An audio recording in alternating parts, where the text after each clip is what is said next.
ప్రజాగళమే మా బలమంటూ ఎప్పటికప్పుడు తాజా వార్తలను అందిస్తున్న 3T టీవీ మీడియాకు స్వాగతం.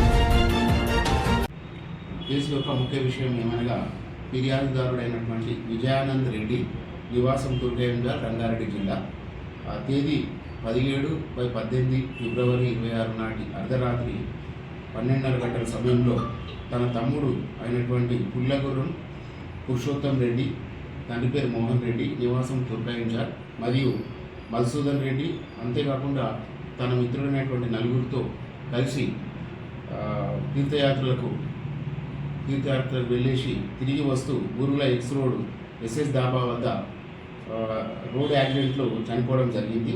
తన తమ్ముడైన పుల్లగుర్రం పురుషోత్తం రెడ్డి శవాన్ని ఇంటికి తీసుకెళ్ళి తర్వాత చూస్తే ఆ శవం మెడలో ఉన్న ఒక బంగారు చైన్ కనబడలేదని, దాని గురించి తాను చెరిగే పోలీస్ స్టేషన్లో ఫిర్యాదు చేయడం జరిగింది. ఇటు ఫిర్యాదును అనుసరించి పిఎస్ షాద్నగర్ నందు దొంగతనం కేసు నమోదు చేయడం జరిగింది. కేసు దర్యాప్తులో భాగంగా ఈరోజు తేదీ 21/2/26 నాటి ఇటు కేసు షాద్నగర్ పోలీసు వారు నమ్మదైన సమాచారం మేరకు నిందితులైనటువంటి ముదావత్ లోకేష్ మరియు రవికుమార్ గౌడ్లను అరెస్ట్ చేయడం జరిగింది. వీళ్ళు ఎవరంటే ఈ NH-44 హైవే పెట్రోల్ అంటే GMRలో పనిచేసే హైవే పెట్రోల్ మొబైల్లో రవికుమార్ అనే అతను డ్రైవర్ గాను మరియు ముడావత్ లోకేష్ అనే అతను మన అసిస్టెంట్ గాను పనిచేస్తారు. వీళ్ళు ఎప్పుడైతే రోడ్ యాక్సిడెంట్ అయి చనిపోవడం జరిగిందో వీళ్ళకి సమాచారం రాగానే వీళ్ళు స్పాట్కి వెళ్ళారు.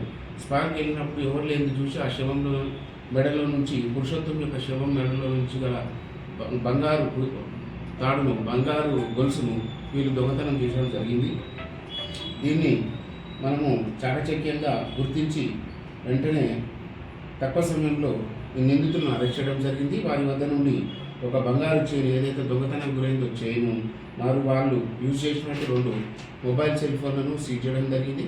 ఇందులో షాద్నగర్ డీసీపీ గారు శిరీష మేడం గారు మరియు ఏసీపీ లక్ష్మీనారాయణ సార్ గారి పర్యవేక్షణలో ఈ క్రైమ్ టీఏ వెంకటేశ్వర్లు మరియు క్రైమ్ డిఎస్ఐ శివారెడ్డి మరియు క్రైమ్ టీం రవీందర్, మోహన్, కరుణాకర్, జాకీర్, రాజు కేసు ఛేదించడం కీలక పాత్ర వహించడం జరిగింది.